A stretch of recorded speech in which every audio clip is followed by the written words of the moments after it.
for the opportunity we have to gather here. I thank you, dear God, for those that are here this morning, all those that will hear this message, dear God. Just use me as a vessel, dear Lord, just a broken vessel to proclaim your glory. And as we come to the scripture, dear God, let me rightly interpret, dear God, by the Spirit, what needs to be said. Thank you for the scriptures, and let them be used in a mighty way to edify and to convict as needs to be convicted. And be with us this morning. Your precious holy name we pray. Amen. All right, if you were here last week, and if you weren't, that's okay. We can connect it real quick. But what we're doing, I'm going through the book of Genesis, starting in verse 1, and Paul's going through the book of John, and it's important to see the connection between the Old Testament and the New Testament, to see that they're both cohesive. There is a bad theology out there called replacement theology, where it says that the Old Testament isn't really necessary, as the church has replaced all those promises that were given to Israel and all those Old Testament promises. But that is false, and the Old Testament is an important part of Scripture. To me, I think it's more important to have a base, a foundation of the Old Testament, even to understand the New Testament. When we talk about creation, we talked about a few weeks ago how God created everything in His divine volition out of basically nothing. He just spoke into creation. He said, "Let there be, let there be."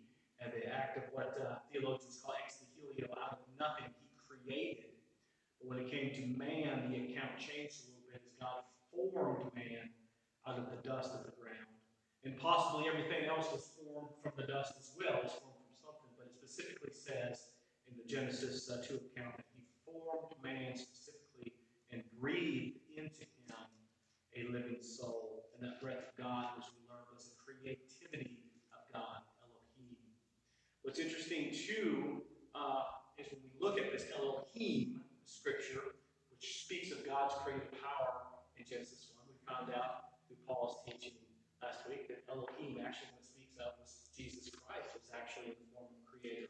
That God is the Trinity, God the Father, God the Son, God the Holy Spirit. It's God the Son who actually was speaking into creation.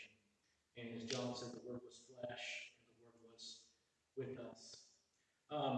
So let's just a little review of the creation account. Of course, when God spoke, He created everything up to the sixth day in a specific, unique way. And on the sixth day, God created all the animals, and He created man. And it says specifically, He created man in His image. We talked a little bit about being created in the image of God was to create. And we have the ability to create and to enjoy the beauty of creation, which is above all other created beings. So as we come now to Genesis 4, we talked through Genesis 1 through 3, we talked about how God created everything. He created it well, He created it good. He said after each creation it was good, it was good, it was good. The only part that He said was not good is that man should be alone. There was not a suitable helper found for Adam, but He created from Adam his wife Eve. And they were put in this perfect garden. And they were given a choice. They were given a choice to obey God or not to obey God by having this one tree. And God said, "Do not eat from this tree." And as we found out in Genesis 3, they ate from the tree. And as I said a couple weeks ago, that's the part of the Bible right there that we actually have right. And this part right here is the redemption part. It didn't take us long to fall into sin and to fall into the temptation of sin. Now, as we come to Genesis 4, what we find out is what could possibly be seen as a new hope. A new hope. Because if you recall in Genesis 3, that God had said after Adam and Eve had sinned, He laid down the curses. He said there would be coming one who would put an end to sin. There would be coming one who would bring redemption, the Messiah. Now, it is very possible that as Eve gave birth to this boy, that she might have thought this was the answer. This was the hope. This was new. This was a child that she was bearing. This, if you can imagine, this was the first time that a child was being born. Just imagine just the emotion part of it, but also the possibility of, hey, maybe this is the redemption. Maybe this is it. Paul spoke last week about when Jesus came onto this world, he came as the infant. We talked about the kenosis in Philippians 2:7. He emptied himself of those godly powers, those godly that manifest, and he came as a child. So as we come into this Genesis 4:1, we'll look a little bit at what Eve may have conceived as this great hope. And it says in Genesis 4:1, now the man had relations with his wife Eve, and they conceived and gave birth to Cain. And she said, I have gotten a man-child with the help from the Lord. And again she gave birth to his brother Abel. Now the way it's brought together there, it's a good possibility these were twins. It doesn't say that she, had relations again. It's a possibility that these boys were twins. You can kind of read it that way. Maybe make an argument either way. But there were these two boys that were born. Now, these were the first children born, and they were the first one to carry the sin of stain, the stain of sin. Because you have to remember, because of the choice that Adam and Eve did in the garden, they had lost their relationship with God. God told them they had to leave the garden. He told them to get out. Matter of fact, he guarded, if you recall, the tree of life. There were two great trees we talked about. The tree of the knowledge of good and evil, which they did consume. And there was the tree of life, that if they would consume that tree, they would live forever and ever and ever. But if they would have eaten out of that tree, after they would have eaten from the tree of the knowledge of good and evil, they would have lived forever in sin.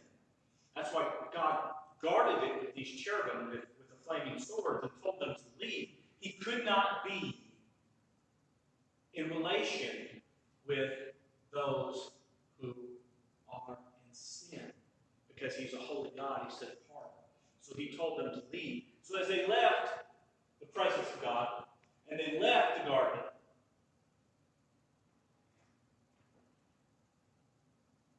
they had these children. These were the first children to have this sin stain.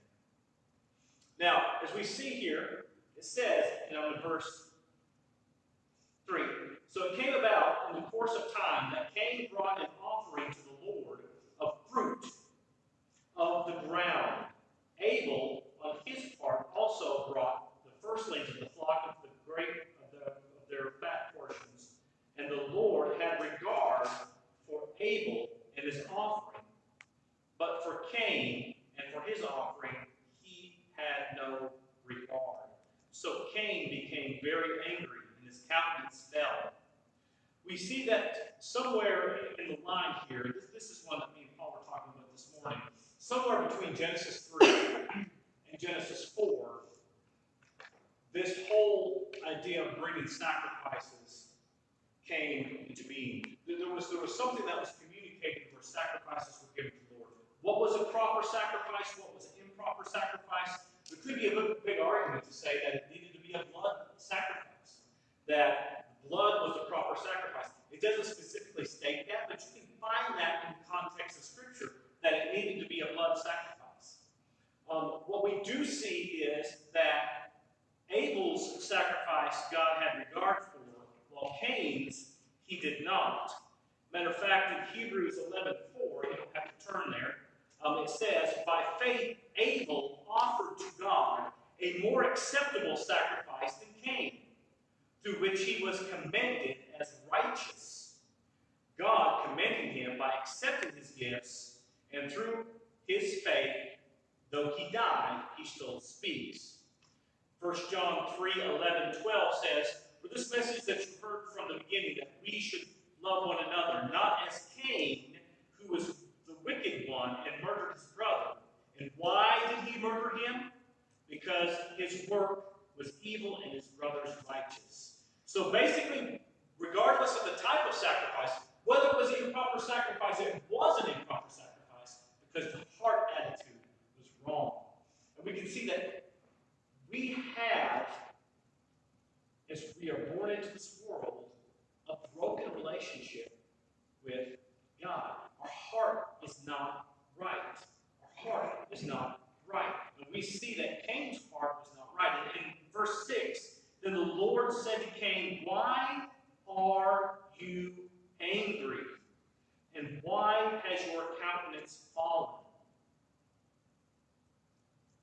Before we get to that next part of the verse, we're going to talk a little bit about the way of Cain. Because truly, the way of Cain is the way of a natural man. When we're born into this world, we're born in a broken relationship with God. We are born with the stain of sin. We have a tendency to sin. Even if you talk about children, we raise 4 children. You say babies are so innocent, babies are so wonderful. If you put 2 babies in a room and put one thing that they both desire in the middle, within a few minutes, it's on.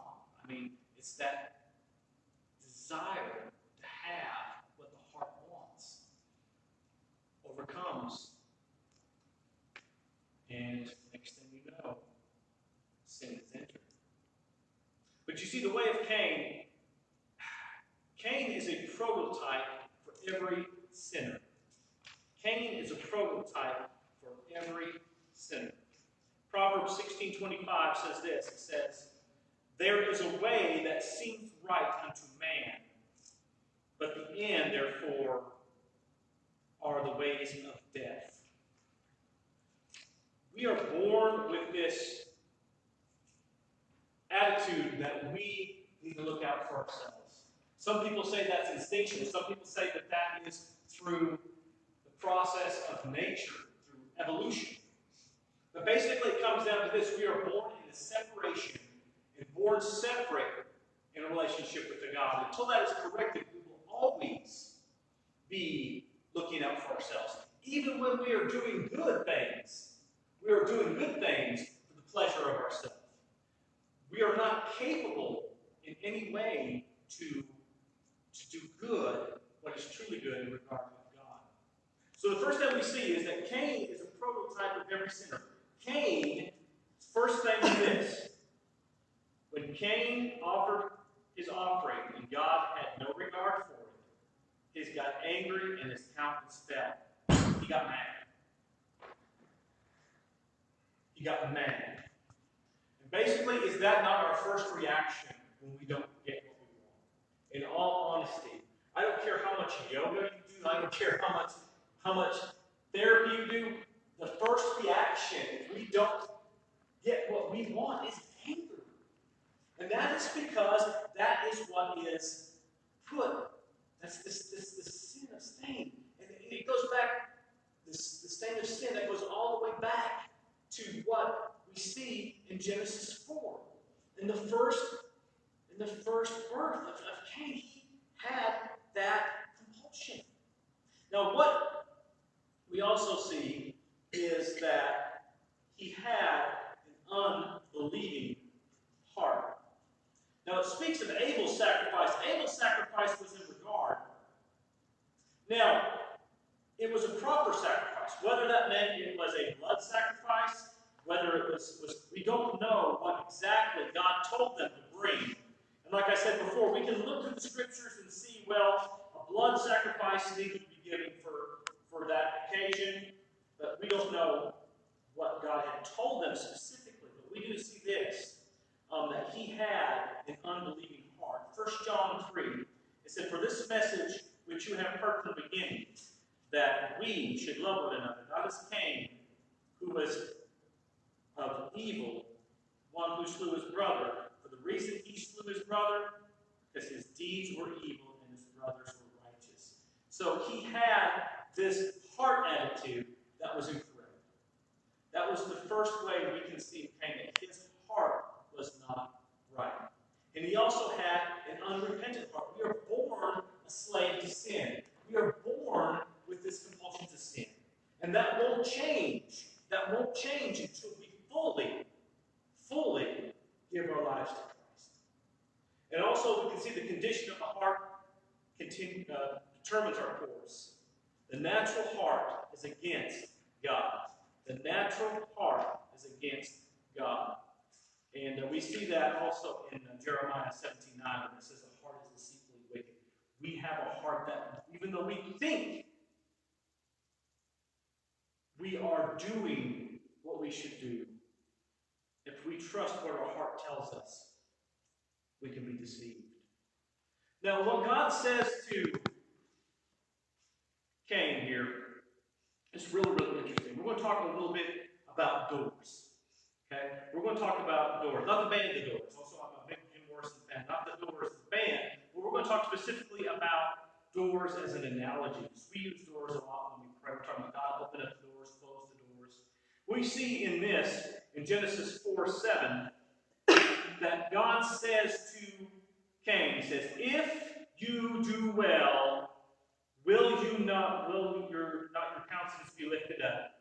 And if you do not, well, sin is crouching at the door, and its desire is for you, but you must master it. Now, what's interesting here is when he said that sin lies at the door, the word in Hebrew is rabatz. That word crouching at the door is the rabatz. And what it means, it's a word picture in Hebrew of something that's crouched. Have you ever seen, we've got a little cat that will crouch, and you see when it crouches, try to make itself small, and then pounce. And that's what he's talking about. This whole idea of at the door is it seems small, it seems innocent, and it's lying at the door. And as you open the door, you see this little thing out there, and you're thinking, well, that's not going to harm anybody. But as you pick it up, it pounces, it makes itself bigger. And next thing you know, you're consumed by it. But it's interesting that God told Cain, he said this. He said, its desire is for you, but you must master it. He said, Cain, you have the power to overcome it. Now, was Cain redeemed at the time of that? It doesn't specifically say, but he said he did have the power to master it. He said, as you open this door, sin will be crouching there. It's interesting when we think about doors. Every day, we open the door to leave. We open the door to enter. There's doors that we open. Some doors we need to open to get out. Some doors we need to open to get in. Some doors we shouldn't open. Some doors should remain locked.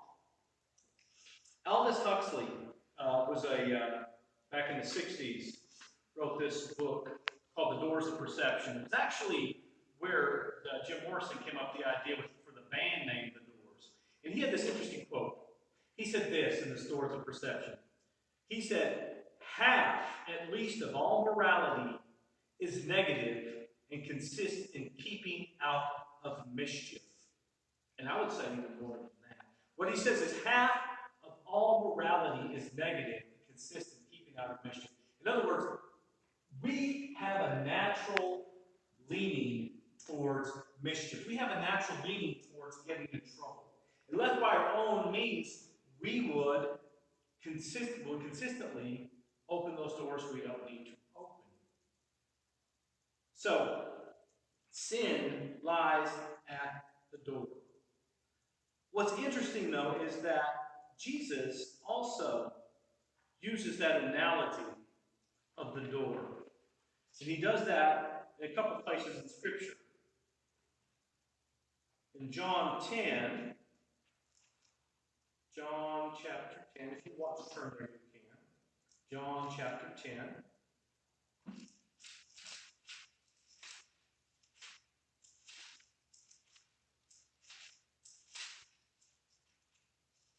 Verses 9 through 16.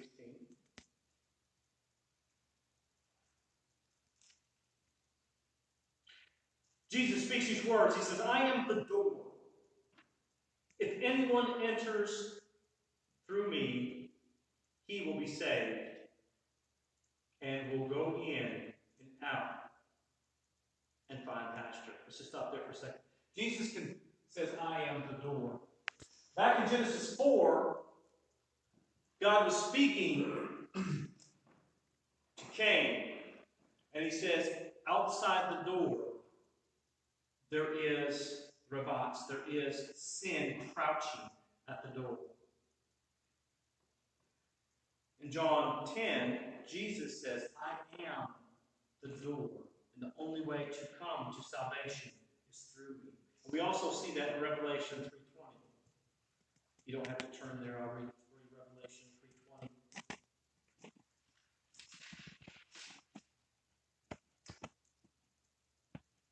Behold, I stand at the door and knock.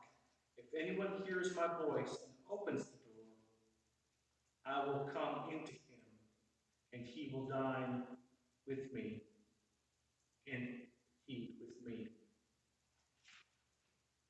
So as we look at life, in this analogy, we see that we every day will be facing temptations. We'll be facing temptation. We'll have doors we need to open. We'll have doors that need to be closed. How do we handle these temptations? As we see, and if you know the rest of the story in Genesis 4, Cain did not make a wise choice.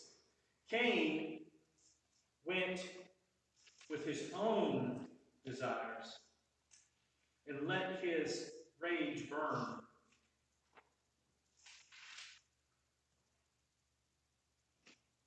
And it says in verse 8, Genesis 4:8, it says, Cain told Abel his brother, and when it came that they were in the field, that Cain rose up against Abel his brother and killed him.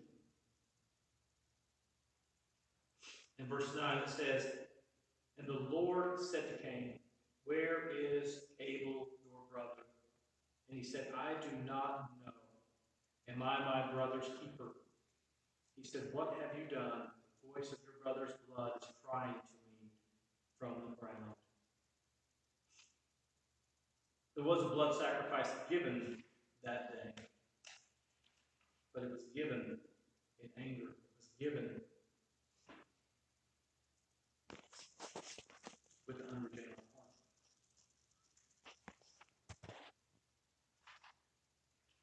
So today, as we go out throughout this day, we are going to be faced with a lot of choices to make. Throughout this week, we'll be faced with a lot of choices. Throughout our life, we'll be faced with a lot of choices. When Angie and I pray at night, one thing we specifically pray is, God, open up the door. If it's your desire, open the door. Show us the doors we need to go through. It's so important to seek the counsel of God, to seek the Spirit before we make those choices in life. Because if you recall that Jeremiah 17:9, that it says, he tries deceitfully wicked. It may seem like the right choice. It may seem like a no-brainer. But if we really stop the Lord and say, is this what we need to do? And what about temptation? What about those doors that lead to temptation? How do we keep them locked? How do we slam them shut? I'm going to close just a little bit with going to the book of James. And if you would, turn to the book of James, chapter 1.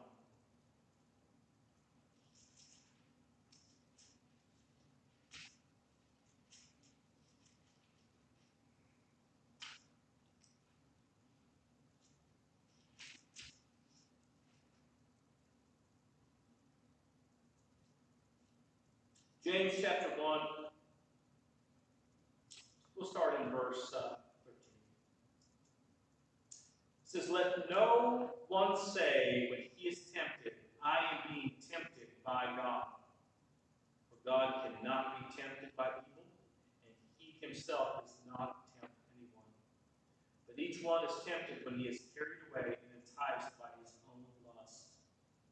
Then when lust is conceived, it gives birth to sin. When sin is accomplished, it brings forth death. That door that God was talking to Cain, he said, sin lies outside the door. Maybe you can hear it. Maybe you can hear it scratching at the door.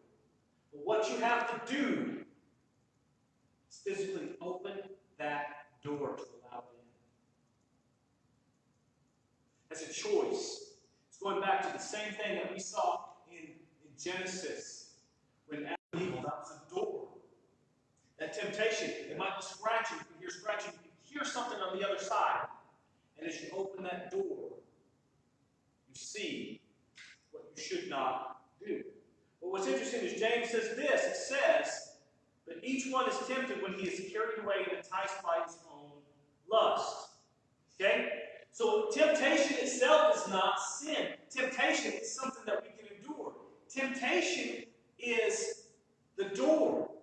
And even when you open the door and you look and you see ravats, you see that small thing, such a small, innocent temptation. But then it says when lust has conceived, it gives birth to sin. When that ravats is picked up, that small little thing, that innocent little thing that really doesn't amount to much, it's not even really a sin. Guys, it's so small. It's such a small thing. Becomes large. It says, and then when sin is accomplished, it brings forth death. It brings forth death. When it's picked up, a small little thing builds up until it brings forth death.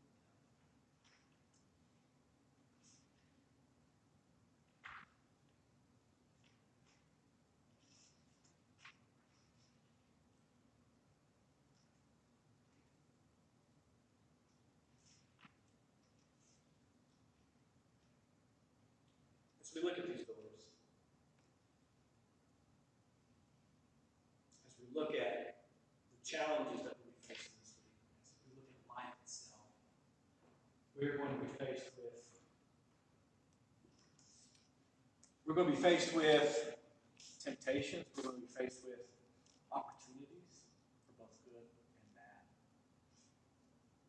Just here in a moment, we're going to take communion. Before you come to the table, let's contemplate. Let's pray. Let's spend some time. Me and Paul were talking this morning. This is a holy time. This is probably one of the most important times of service in the church. Because what this is saying is that you come and you partake in these elements, you're saying, I come before you with a clean heart. As best as I can, dear Lord, I don't have animosity towards anyone. I don't have unconfessed sin in my heart. Dear Lord, I hear the scratching on the door, but I'm not opening that door. If you're here this morning, if you're hearing this morning, and you don't have that personal relationship with Jesus Christ, if you don't know Him as Lord and Savior, then you are powerless against the sin that can consume you. There's absolutely no hope. We can be so consumed in the world and so consumed in the world's sin that we don't know that there is a better way until that is revealed from God. There's a story that Max Lucado shared. It's one of my favorite stories for the analogy. He talks about taking his little girl to the park. And as he takes his little girl to the park, he puts her in the sandbox. She's playing in the sandbox, and he's sitting in the chair not too far from watching her. And he hears the little dinghy coming. He recognizes the sound, and he knows it's an ice cream truck. So he's waiting for the ice cream truck to come. And he's watching his daughter, and he sees an ice cream truck, so he gets a couple of ice cream, and he comes back. To his horror, he finds out that his daughter is sitting eating mud pies. She's created this mud pies, and she's eating the mud pies, and she's eating the mud pies. So he picks her up, and he takes her to the water fountain and starts getting the dirt out of her mouth. And she is crying and screaming because she wants those mud pies more than anything. And then then he touches some of that ice cream to her tongue, and her eyes light up. And she never realized there was something better than blood eyes.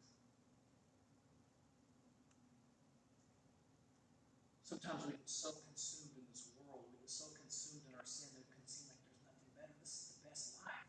I'm living my best life now. This is so good. Until you taste what God can give you, you realize that we are just eating blood pies on this earth.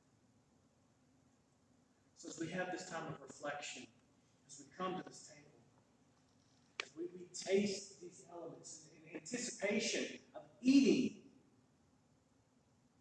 and consuming with the Lord forever His glory, let's put away the mud pies. Let's close the doors we need to close and come and say, Dear Lord, we want to serve you alone. Just in a moment, after I'm done praying, there's going to be some music, some soft music playing. As you contemplate, when you feel you're ready, come to the table. Dear Lord, I thank you